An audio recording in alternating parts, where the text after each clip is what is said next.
Welcome to Generate AI Futures, brought to you by Byte Goose AI. Okay, let's unpack this. We are diving into what is arguably the single biggest technical bottleneck for large language models right now, the context window.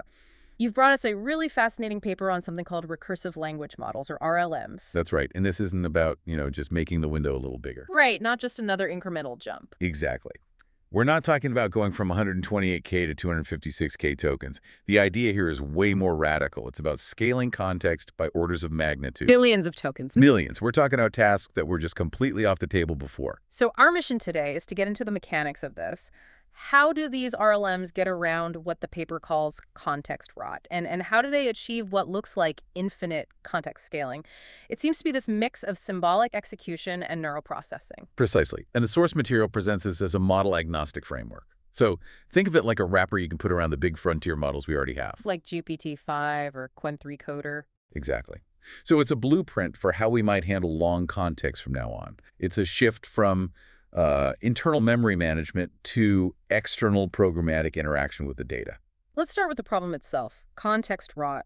We know windows are limited, but this paper says even within that limit, the models just get worse. Yeah, that degradation is the real killer. For a model like GPT-5, even if it can take in 100,000 tokens, its reasoning quality just falls off a cliff by the end. Which makes these long horizon tasks, analyzing huge code bases, a whole library of documents, basically impossible. It becomes a catastrophic failure. When you're dealing with, say, 10 million tokens, that slight degradation becomes total paralysis for the model. The paper uses an analogy I thought was really smart, drawing from out-of-core algorithms. How does that parallel work?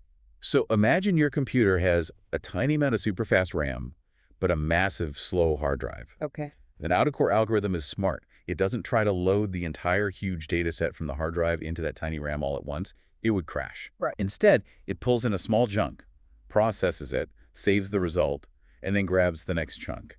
It works with the data externally. So mapping that over, the LLM's context window is the small, fast RAM, and the giant prompt is the slow hard drive. You've nailed it.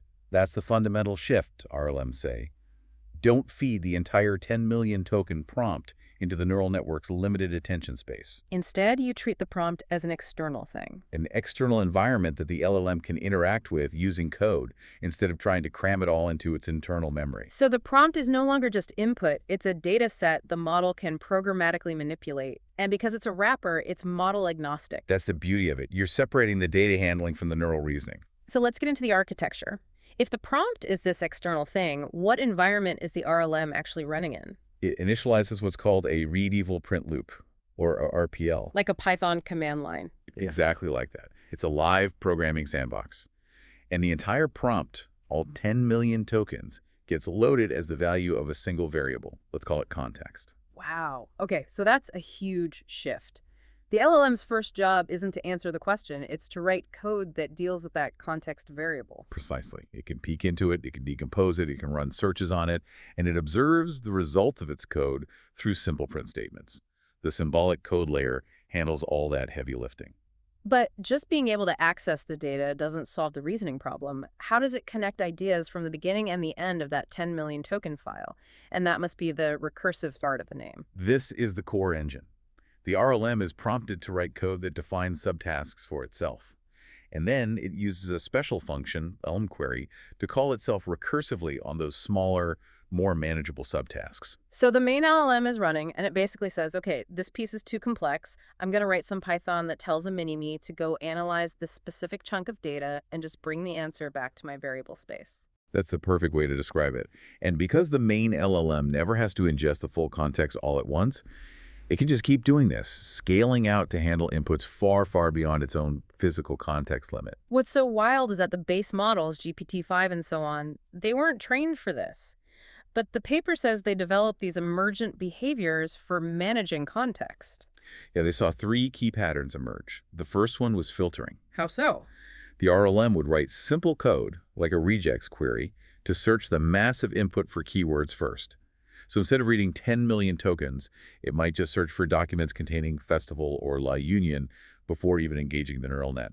So it's using the cheap symbolic code to do a first pass. It's almost like it's building its own retrieval augmented generation, or RGE system, on the fly. That's a great way to put it. Yeah. The second pattern was chunking.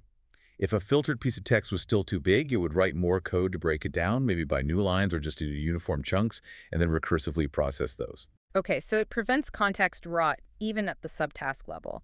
And the third pattern, that was about the output. Right. Okay. For long output tasks, say you need to classify thousands of items, the RLM just uses variables in its REPL environment to stitch together the results from maybe hundreds of these little recursive calls into one final massive output. Okay, now for the proof, the benchmarks. I thought it was clever how they used big O notation to frame the complexity of the tasks. Yeah, that's crucial to see where RLMs really shine. They had 3 levels. The simplest was SNIAH, single needle in a haystack. Which is constant complexity, O1. The cost should be the same whether the haystack is big or small. And it basically was. The RLM was rock solid. Yeah. Interestingly, the base GPT-5 actually did degrade slightly on the biggest inputs, which shows that rot is a problem even for simple tasks. Then came Oolong. Oolong is linear complexity, ON. Here you have to look at almost every line of the input, and the RLM with GPT-5 blew the base model out of the water. It was 28.4% more accurate. But the one that really makes you sit up straight is Oolong pairs. This sounds like the final boss of long context reasoning. Oh, absolutely. Oolong pairs is quadratic complexity, ON squared. You have to compare pairs of entries. Think of comparing every person in a room with every other person. The complexity explodes. And for a base LLM, that's just It's impossible. a catastrophic failure. The paper shows that for this task, both GPT-5 and Qwen3-Coder scored less than 0.1% F1 score. They were completely paralyzed. And the RLM? This is the breakthrough. RLM with GPT-5 scored 58%. 58%. Wow. So this proves it's not just scaling length. It's enabling a whole new class of complex reasoning that was computationally impossible before. It breaks the quadratic barrier. I think the most surprising thing for anyone listening has to be the cost. You hear thousands of recursive subcalls, and you just see dollar signs. It's cheaper. How? That's the kicker. It's cheaper because of that selective viewing. A traditional approach might have to reread or summarize millions of tokens over and over. The RLM only pays for the tokens it actually looks at in its small, targeted subcalls. They had that Browse Comp Plus example with like 6 to 11 million tokens. Right. The cost to just read that with the base GPT-5 would have been somewhere between $1.50 and $2.75. And the RLM cost. The RLM's average cost per query was just 99 cents, and it performed better. It saves money because it's smart enough to not read everything. Astonishing. Better, handles more complexity, and it's cheaper. So how critical is the recursion part? They did a study on that, right? The RPL environment without the subcalls. They did, and it showed that the RPL environment by itself is enough to scale the length. It lets you handle the millions of tokens. But for the really information-dense, complex tasks like Oolong pairs, you absolutely need the recursive subcalling. Because that's what creates the actual structured reasoning loop. Correct. For those dense tasks, adding recursion improved performance by anywhere from 10% to nearly 60%. So symbolic execution handles the data, but recursion handles the reasoning strategy. Let's talk nuances. It's model agnostic, but did the choice of the underlying model matter? Oh, it mattered a lot. They saw really different behaviors. Qwen3-Coder was very liberal with its subcalls. It would sometimes generate thousands of them for one task, making some pretty inefficient choices. So it wasn't as good at writing the smart Python code to manage the problem. That's the idea. GPT-5, on the other hand, was much more conservative, much more strategic with its subqueries. It suggests the base model's own planning ability really impacts how efficient it is as an RLM's brain. And what about the limitations? Nothing this new is perfect. The big one right now is speed. They use sequential blocking calls. So if a task needs 50 recursive calls one after another, the total runtime can get really long, even if the API cost is low. So future versions would need to do those calls asynchronously in parallel. Exactly. And the other thing is you wouldn't use this for a short prompt. RLM performance is actually a little bit worse than the base model on small inputs.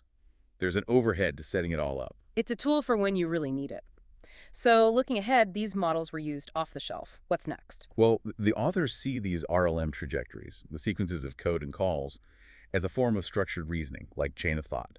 The next big step is to actually train models to be better RLM reasoners from the start. What's so amazing here is that this gives us a path to scale reasoning itself. You turn this internal memory limit into an external data management problem that the LLM can just solve for itself. That's the whole takeaway. The integration of that symbolic Python environment with recursive neural calls lets LLMs tackle problems that were just physically impossible before. It changes the job of the LLM. So what does this all mean then?